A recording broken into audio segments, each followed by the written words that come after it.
नमस्कार दोस्तों, स्वागत है आपका वॉइस ऑफ साइलेंस में, जहां हर खामोशी कुछ कहती है। हमारी आज की कहानी एक बहुत ही भावनात्मक और प्रेरणादायक कहानी है, इसलिए इसे अंत तक जरूर देखिएगा। इसका शीर्षक है धोखा। चलिए कहानी शुरू करते हैं। शाम का समय था। सुनंदा अपने घर के सीढ़ी पर बैठे अपने पति की तस्वीर को हाथ में लिए आंसू बहा रही थी। अभी 1 महीने पहले ही उनके पति का देहांत हुआ था। तभी उनकी बहू कोमल वहां आती है और अपनी सास के बगल में बैठकर वो तस्वीर अपने हाथ में लेते हुए बोलती है, मम्मी जी, पापा जी को गए 1 महीना हो गया है और अभी रोना धोना बहुत हो गया। मुझे आपसे जरूरी बात करनी थी। अब पापा जी जा चुके हैं और यह घर मेरे और रोहित के नाम हो चुका है, तो हमने यह सोचा है कि नीचे का फ्लोर हम किराए पर दे देंगे, क्योंकि रोहित की जितनी सैलरी है उससे हमारा गुजारा नहीं होता। हमें आगे फ्यूचर भी तो प्लान करना है, कुछ बचत होती ही नहीं, इसलिए हमने ये डिसीजन लिया है। वैसे भी मैं और रोहित ऊपर ही रहते हैं, आप ही नीचे रहती हैं, तो अच्छा होगा कि 2-3 दिन में आप अपना इंतजाम कहीं देख लीजिए और नीचे वाला कमरा खाली कर दीजिए। उसकी बात सुनकर सुनंदा एकदम सन्न रह जाती हैं। यह घर उनके पति ने बनवाया था। यहाँ की एक एक ईंट उनके पति की यादों से जुड़ी थी। यह सीढ़ी जिस पर वह बैठकर बातें कर रही थी, इस पर मार्बल लगाने के लिए उन्होंने 6 महीने से पैसे जोड़े थे। वो रसोई जो कभी साधारण सी रसोई हुआ करती थी, उसे मॉड्यूलर किचन बनाने के लिए सैलरी से लोन उठाया था। इस घर की एक एक चीज उन दोनों के मेहनत का सबूत था। और आज की आई बहू कोमल उनसे कहती है कि अपना इंतजाम कहीं और देख लें। इससे पहले कि सुनंदा जी कुछ बोलती, कोमल उनके हाथ में एक कागज से भरा फाइल थमाती है और बोलती है, पढ़ी लिखी तो हैं आप, ये पिताजी की वसीयत है, इसे ध्यान से पढ़िए। इसमें पिताजी ने यह घर रोहित के नाम कर दिया है, आप पढ़ सकती हैं। इतना कहकर वह थोड़ी देर वहां रुकती है। सुनंदा जी वसीयत पढ़ती हैं। सच में घर रोहित के नाम हो चुका था और इस घर पर सुनंदा जी का कोई अधिकार नहीं था। सुनंदा जी की आंखों से आंसू बहने लगे। वो कभी कोमल की तरफ देखती, कभी वसीयत की तरफ, तो कभी इस घर की तरफ। कोमल की आंखों में कठोरता थी। उसने वह वसीयत सुनंदा के हाथ से ले ली और बोली, अब तो आप समझ गई होंगी। 3 दिन का समय मैं आपको देती हूँ, अपना सामान बांधिए और अपना इंतजाम कर लीजिए। सुनंदा बोली, इस उम्र में मैं कहाँ जाऊंगी? तुम दोनों को नीचे का फ्लोर किराए पर देना है ना, तो दे दो, मैं ऊपर कहीं भी रह लूंगी। कोमल खड़ी होकर तेज तेज आवाजें बोलने लगी, ऊपर के फ्लोर में जगह ही कितनी है? एक हॉल, किचन और एक कमरा, थोड़ी सी बालकनी, इतनी सी जगह में हम रहेंगे या आप? सुनंदा बोली, मैं वही हॉल में किसी कोने में पड़े रहूंगी, लेकिन प्लीज मुझे घर से मत निकालो। ये घर हमने बहुत मेहनत और खून पसीने की कमाई से बनाया है, मैं कहाँ जाऊंगी इस उम्र में? कोमल बोली, वो सब मैं नहीं जानती, आप अपना देख लीजिए। ये आपको और पापा को पहले सोचना चाहिए था कि अपने बुढ़ापे का इंतजाम करके जाएं। जिंदगी भर मैं आपका बोझ तो नहीं उठा सकती, और हमारी भी प्राइवेसी नाम की कोई चीज है या नहीं? अब मुझे आपसे बात नहीं करनी, आप अपना इंतजाम देख लीजिए। इतना कहकर कोमल वहां से पैर पटकती हुई चली गई। सुनंदा जी के सामने जैसे अंधेरा छा गया। उन्हें कुछ समझ नहीं आ रहा था कि वह क्या करें। वो हमेशा एक कुशल गृहिणी ही रही। उन्होंने दुनियादारी से कभी ज्यादा मतलब नहीं रखा। ना तो उनके बहुत दोस्त यार थे। बाहर की दुनिया के बारे में उन्हें ज्यादा कुछ पता नहीं था। उन्हें समझ नहीं आ रहा था कि क्या करें। उन्होंने सोचा, रोहित से बात करके देखूंगी। शाम को रोहित आया। सुनंदा उससे बात करने के लिए गई। उसने पूरा बात बताया कि कोमल उनसे घर छोड़ने के लिए कह रही है। सुनंदा को उम्मीद थी कि रोहन अपनी माँ का साथ देगा, लेकिन जल्दी उनका भ्रम टूट गया। रोहन ने कहा, ठीक तो कह रही है वो। देखिए माँ, जितनी मेरी सैलरी है उतने में हम कुछ बचत नहीं कर पाते। हमें आगे चलकर अपनी फैमिली भी तो प्लानिंग करनी है। आज के डेट में फैमिली प्लानिंग का मतलब है अच्छा खासा पैसा। हम नीचे का फ्लोर किराए पर दे देंगे, तभी तो हम कुछ बचत कर सकते हैं। आप अपना देख लीजिए। इतना कहकर रोहन ऊपर चला गया। सुनंदा जी बदहवास वहीं खड़ी रह गई। इसी चिंता में 3 दिन बीत गए और उस दिन दोपहर के समय कोमल आती है और गंभीर होकर कहती है, माँ जी, आपने अपना सामान पैक कर लिया? सुनंदा पीछे मुड़ी और बोली, ऐसा मत करो बहू, मैं कहाँ जाऊंगी? कुछ तो सोचो, थोड़ी इंसानियत ही रख लो। कोमल बोली, माँ जी, मैं इंसानियत देखने लगी तो मेरे भविष्य का क्या होगा? आपने पैकिंग नहीं की? कोई बात नहीं, मैं कर देती हूँ। कमरे में जाकर कोमल सुनंदा जी के सारे कपड़े बैग में रखने लगती है। उसे जो भी जरूरी सामान दिखते हैं वो उसमें डालती है और बाहर आकर कहती है, चलिए माँ जी, मैंने आपका सामान पैक कर लिया है। सुनंदा बोली, कम से कम रोहन को तो आने दो, मैं एक बार रोहन से बात करना चाहती हूँ। कोमल ने गुस्से में पलट कर जवाब दिया, रोहन आज रात देर से आएगा और आधी रात में तो मैं आपको छोड़ नहीं पाऊंगी। अभी दोपहर का समय है, चलिए चुपचाप। लेकिन तू मुझे कहाँ छोड़ेगी?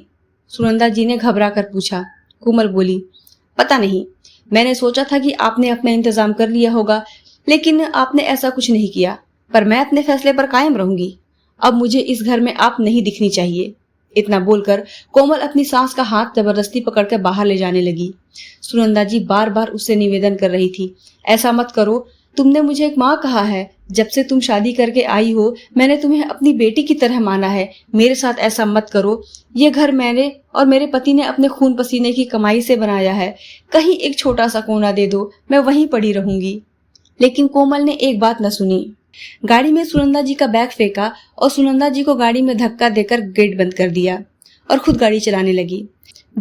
काफी दूर ले जाकर एक मंदिर के बाहर उसने सुनंदा जी को उतरने को कहा। सुनंदा जी घबराहट के साथ आंखों में आंसू लिए बोली, ये कौन सी जगह है?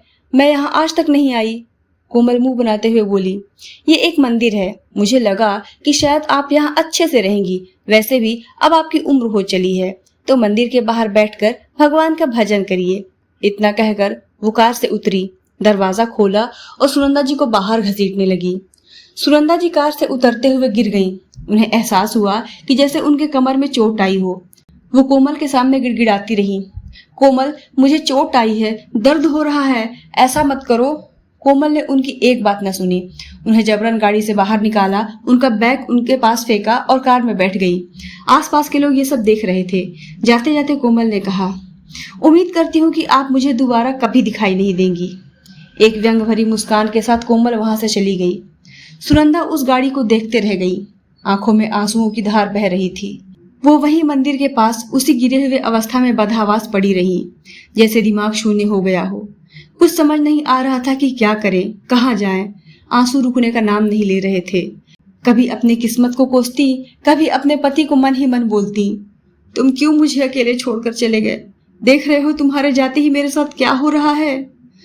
सुनंदा किसी तरह उठकर वहीं मंदिर की सीढ़ियों के नीचे टिक कर बैठ गई। कमर पर चोट आई थी, कमर में काफी दर्द था और शायद उन्हें बैठने में दिक्कत भी हो रही थी। वो वहीं बैठी रही, काफी देर तक बैठी रही। कई लोग मंदिर में आए गए। लोगों को लगा कि वह भिखारी हैं।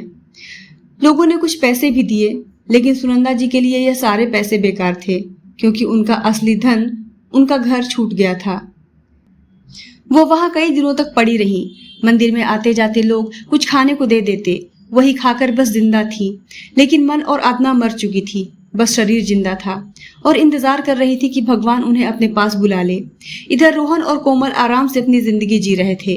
उन्होंने कोई कमरा किराए पर नहीं दिया था, बल्कि पूरे घर पर एक छत्र राज कर रहे थे। कोमल की तो जैसे मन की मुराद पूरी हो गई थी। देखते देखते एक हफ्ता बीत गया।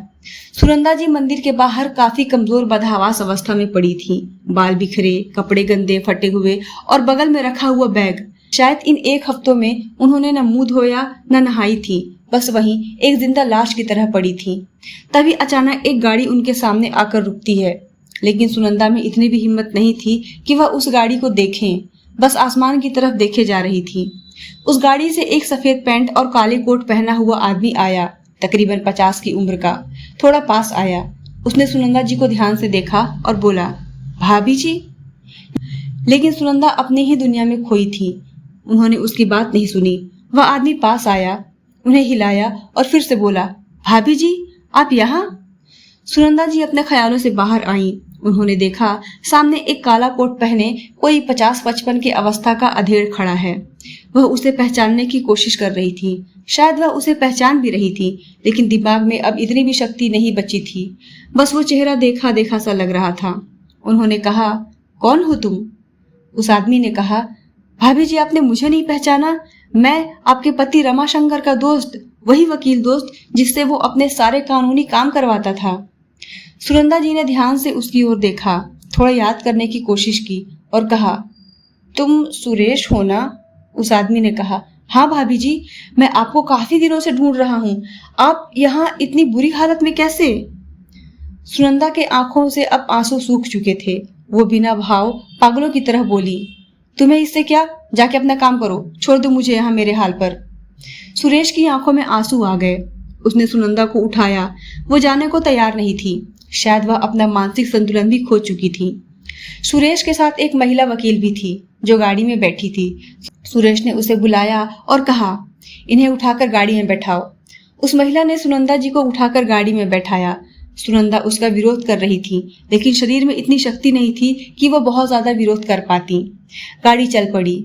सुरेश सुनंदा को अपने घर ले गया, एक बड़ा आलीशान घर जिसके सामने सुंदर सा गार्डन था। वो सुनंदा को अंदर ले गया, एक बहुत खूबसूरत सा कमरा। वहाँ एसी, एक मुलायम बिस्तर, टेबल और कुर्सी रखी थी। खिड़की से ठंडी हवा आ रही थी। उसने सुनंदा जी को बिस्तर में बिठाया और कहा, भाभी जी, पहले मैं आपको डॉक्टर को दिखाता हूँ, फिर आगे की बात आपसे करूंगा। सुनंदा को तो जैसे उसकी बातें समझ ही नहीं आ रही थी। वो बदहवास बस ऊपर की तरफ एकटक देखे जा रही थी। सुरेश ने डॉक्टर को फोन किया। डॉक्टर आया, सुनंदा जी को चेक किया और बोला, इन्हें बहुत गहरा मानसिक सदमा लगा है, साथ ही इनका शरीर भी बहुत कमजोर है। कुछ दिन तक इन्हें दवाइयां चलानी पड़ेगी और इनके खाने पीने का खास ख्याल रखना पड़ेगा और इस बात का ध्यान देना कि इनके साथ शांति और प्यार से पेश आया जाए। जितना अपनापन इन्हें मिलेगा उतनी जल्दी ये ठीक होंगी। लगभग 1 महीने में सुनंदा ठीक हुई। सुरेश और उसके बेटे बहू ने सुनंदा का बहुत ख्याल रखा। अब सुनंदा पहले से काफी ठीक हो गई थी। जब सुरेश को लगा कि सुनंदा अब ठीक हो गई है, मानसिक स्थिति भी उसकी पहले से काफी सही है, तब सुनंदा को सुरेश ने अपने ऑफिस के कैबिन में बुलाया, जो इस बंगले के सबसे सामने में था। वो एक वकील का ऑफिस था, जहां मोटी मोटी वकालत की किताबें रखी थी और टेबल पर एक लैपटॉप था। साथ में एक नीले रंग का फाइल भी रखा था। सुरेश ने सुनंदा को बुलाया और सामने कुर्सी पर बैठने को कहा। सुनंदा बैठी और बहुत अच्छे से बोली, सुरेश भैया, आपने मेरी इतनी मदद की, जान सकती हूँ क्यों? जहाँ मेरे बेटे बहू ने मुझे मेरे ही घर से निकाल दिया, मैं भिखारी की तरह मंदिर के बाहर पड़ी रही और आपने मेरी मदद क्यों की? सुरेश बोला, अभी बताता हूँ, पहले ये जो फाइल है इन्हें पढ़िए। सुनंदा उस फाइल को पढ़ने लगी। तकरीबन 10-12 पेज की वह फाइल थी। जैसे जैसे वह फाइल को पढ़ती गई, उनकी आंखें बड़ी होती गईं और आखिर में देखा एक सिग्नेचर। यह सिग्नेचर उनके पति का था और बगल में उनका भी सिग्नेचर था। वो कागज पीले पड़ चुके थे। काफी पुराना फाइल था, लगभग 25-30 साल पुराना तो होगा ही। उन्होंने डेट देखा, 5 मई 1999, लगभग 26 साल पुराने कागजात थे। सुनंदा की आंखों में हैरानी और विश्वास सब एक साथ देखा जा सकता था। उसने कहा, तो क्या यह असली कागजात है? फिर वो क्या था जो कोमल ने मुझे दिखाया था? तब सुरेश ने सुनंदा को धीरे धीरे करके पूरी बात समझाई। उन्होंने कहा, वो घर रमाशंकर ने 25 साल पहले ही आपके नाम कर दिया था और ये साइन जो आपके हैं वो आपको पता भी नहीं था कि आप किस चीज पर साइन कर रही हैं। उसने आपको बिना बताए वो घर आपके नाम किया था। उसे पता था कि आप भावनात्मक रूप से बहुत कमजोर हैं। अगर आपकी जानकारी में वो घर आपके नाम किया जाएगा तो आगे चल के कोई भी आपके साफ दिल और भावनाओं का फायदा उठा सकता है। उसने तभी कहा था कि मैं अपनी सुनंदा को किसी भी हाल में बेबस नहीं छोड़ सकता। जिंदगी का कोई भरोसा नहीं, कब कौन चला जाए। और देखिए, वही हुआ। उसने भी सपने में नहीं सोचा होगा कि उसका बेटा बड़ा होने के बाद इतना निकम्मा निकल जाएगा। सुरेश ने आगे सुनंदा जी को पूरी बात बताई। भाभी जी, जब रमाशंकर गुजरे उस समय मैं यहाँ नहीं था, मैं लंदन में था। अगर मैं यहाँ होता तो आपकी ये स्थिति होने ही नहीं देता। रमाशंकर के गुजरने के 1 महीने बाद मैं यहाँ आया। आते ही मुझे पता चला कि अब वह नहीं रहा। मैं तुरंत ये सारे कागजात लेकर आपके घर गया और वहां जाकर पता चला कि आप वहां नहीं हैं। आपकी बहू से मैंने पूछा तो उसने कहा कि आप तीर्थ यात्रा पर चली गई हैं और कब तक आएंगी उसे भी नहीं पता। मैं ये कागज उन्हें दिखाना चाहता था, लेकिन मैंने सोचा कि सीधे आपको ही दिखाऊं। जब मैं आपके घर के बाहर आ रहा था तब पड़ोसियों से भी मैंने पूछताछ की कि आप कहाँ हैं। तब उन्होंने मुझे बताया कि लगभग 1 हफ्ते पहले कोमल आपको जबरदस्ती कहीं ले जा रही थी। मैंने आपको ढूंढा, हर जगह ढूंढा जहां मैं ढूंढ सकता था, लेकिन आप मुझे कहीं नहीं मिली। थक कर मैं उस मंदिर में जा रहा था भगवान से दुआ करने कि भगवान कहीं से मुझे आपसे मिला दे, और शायद भगवान ने मेरी सुन ली। मैं जैसे ही उस मंदिर के पास गया, मुझे आप दिखाई दी। पहले तो मैंने आपको नहीं पहचाना, लेकिन जब ध्यान से देखा तब समझ में आया कि आप मेरी वही भाभी हैं जो कभी लक्ष्मी की तरह सजी धजी हमेशा मुस्कुराते रहती थी, और आज आपके बहू बेटे ने आपके साथ इतना गलत किया कि आप भिखारी की तरह मंदिर के बाहर पड़ी थी। भाभी जी, आपके साथ जितना बुरा होना था वो हो गया। अब आप अपनी भावनाओं को किनारे कर अपने बहू बेटे के ऊपर फ्रॉड का केस कर सकती हैं। जो कागज आपके बहू बेटे ने आपको दिखाया था वो सारे कागज नकली थे, क्योंकि असली डॉक्यूमेंट्स तो मेरे पास थे। उन्होंने नकली डॉक्यूमेंट किसी को पैसे खिलाकर बनवाए होंगे, जो कि कानूनन जुर्म है। सुनंदा अब आत्मविश्वास से भर चुकी थी, अपने बेटे बहू का असली चेहरा देख चुकी थी। उसने कहा, भाई साहब, आपको जो ठीक लगे करिए। मेरे अंदर की ममता अब खत्म हो चुकी है। मेरे लिए अब वो दोनों सिर्फ मुजरिम हैं, उसके अलावा कुछ नहीं। अगले दिन सुनंदा फाइलों से भरा कागज लेकर अपने घर गई। आत्मविश्वास से भरी हुई आंखों में चमक लिए।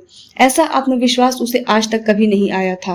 वो घर में जाते ही जोर से चिल्लाई, कोमल, बाहर आओ। सुनंदा को देखकर कोमल चौंक गई। उसने इतने आत्मविश्वास से भरा उन्हें कभी नहीं देखा था। कोमल अपने चेहरे के भाव को छुपाते हुए नकली मुस्कान और उसी घमंड के साथ धीरे धीरे सीढ़ियों से नीचे आई और बोली, इतना क्यों चीख रही हैं? मैंने तो सोचा था कि अभी तक आप पापा जी के पास पहुंच गई होंगी। तभी कोमल ने देखा कि पीछे से काला सूट पहने सुरेश जी भी आ रहे थे। वकील को देखकर कोमल सहम गई। हैरानी और चिंता साफ उसके चेहरे पर देखी जा सकती थी। कोमल सुरेश को देखते ही गिरगिट की तरह रंग बदलते हुए बोली, माँ जी, आप आ गई? बैठिए, मैं आपके लिए चाय बना कर लाती हूँ। सुनंदा गुस्से से आंखें बड़ी करके बोली, ये दिखावा फालतू मेरे सामने मत करो। तूने कहा था कि ये घर रोहित के नाम है। इतना बड़ा झूठ बोलते तुझे शर्म नहीं आई? डर नहीं लगा कानून का? खैर, तुझ जैसी गिरी हुई से मैं क्या उम्मीद करूं? अब मैं सच्चाई जान चुकी हूँ। ये असली कागज हैं। पढ़ी लिखी है न तू? देख और ध्यान से पढ़। मेरे पति ने इस घर को 25 साल पहले ही मेरे नाम कर दिया था, वो भी बिना मुझे बताए। अब मैं तुझे बताती हूँ कि एक माँ के साथ इतना गलत व्यवहार करने का अंजाम क्या होता है। कोमल का चेहरा पीला पड़ गया था, लेकिन फिर भी वह अपनी ही बात जिताने की कोशिश करती है। झूठ है ये सब, ये नकली डॉक्यूमेंट्स हैं। असली कागज तो मेरे पास हैं। ये घर रोहन के नाम है। इस घर पर आपका कोई अधिकार नहीं। चली जाइए यहाँ से। सुनंदा ने कड़े शब्दों के साथ कहा, इस घर से अब मैं नहीं, तुम दोनों जाओगे, वो भी अभी इसी वक्त। कोमल इससे पहले कुछ समझ पाती, सुनंदा ने आवाज लगाई, आप लोग अंदर आ सकते हैं। और तभी कुछ लेडीज पुलिस वहां आई। पुलिस को देखकर कोमल घबरा गई और बोली, ये सब क्या है? आप पुलिस क्यों लेकर आई हैं? इस बात को बैठकर भी तो हल किया जा सकता है।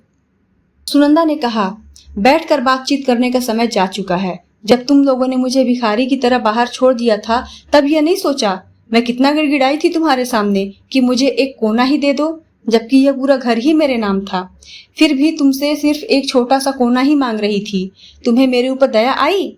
जो तुमने किया है वो तुम्हें भुगतना ही पड़ेगा। तुम यहाँ से सीधे जेल जाओ, वहां तुम्हें तुम्हारा पति भी मिल जाएगा, जो इस वक्त ऑफिस में काम कर रहा होगा। लेकिन अब तुम्हारी मुलाकात सीधे जेल में उससे होगी। कोमल अब सुनंदा के आगे गिड़गिड़ाने लगी, माँ जी, आप ऐसा मत करिए। रोहन आपका बेटा है, आप उसके साथ ऐसा कैसे कर सकती हैं? आपने उसे जन्म दिया है, पाला पोसा है, अब आप ही उसे जेल भेज देंगी? वो आपका खून है और मुझे तो आप बहू बना के लाई थी। आप ऐसा कैसे कर सकती हैं? सुनंदा जी ने दूसरी तरफ मुंह फेर लिया और कहा, जब वह मुझे इस घर से निकाल रहा था, उस वक्त भूल गया था कि मैं उसकी माँ हूँ। जब उसे रिश्तों की मर्यादा नहीं रही तो मैं भी मर्यादा भूल चुकी हूँ। और पुलिस वालों से कहा, सर आप ले जाइए। पुलिस वाले कोमल को वहां से ले गए। सुनंदा उस घर में खड़ी रही, लेकिन अब तक वह जितनी हिम्मत बनाकर रखी थी, अब वह हिम्मत आंसुओं के रूप में उनके आंखों से बहने लगी। वो वहीं जमीन पर बैठ गईं और रोने लगी। सुरेश ने उन्हें उठाया और सोफे पर बैठाया, पानी लाकर दिया और कहा, भाभी जी, आपके साथ गलत हुआ था, उसकी सजा तो उन्हें मिलनी ही चाहिए थी। अब यह घर आपका है, आप अपने हिसाब से जो चाहें वो इस घर में कर सकती हैं। अगर आपको पैसे की दिक्कत है तो आप ऊपर कहीं किराए पे भी दे सकती हैं और आराम से अपना जीवन यापन कर सकती हैं। आपको किसी से डरने की जरूरत नहीं। और अगर भविष्य में कभी भी जरूरत पड़े तो मैं, आपका देवर, आपके साथ हूँ। इतना कहकर सुरेश वहां से चला गया। सुनंदा वहीं सोफे पर बैठी अपने घर में अपने ही पति को याद करते हुए आंसू बहा रही थी। दोस्तों, क्या सुनंदा जी ने अपने बेटे बहू के साथ सही किया? आप इस कहानी के बारे में क्या विचार रखते हैं, हमें जरूर बताइएगा। ये कहानी आपको कैसी लगी, हमें कमेंट करके बताएं। इस वीडियो को अपने दोस्तों, रिश्तेदारों के साथ शेयर करें और हमारे चैनल को सब्सक्राइब करना ना भूलें। राधे राधे।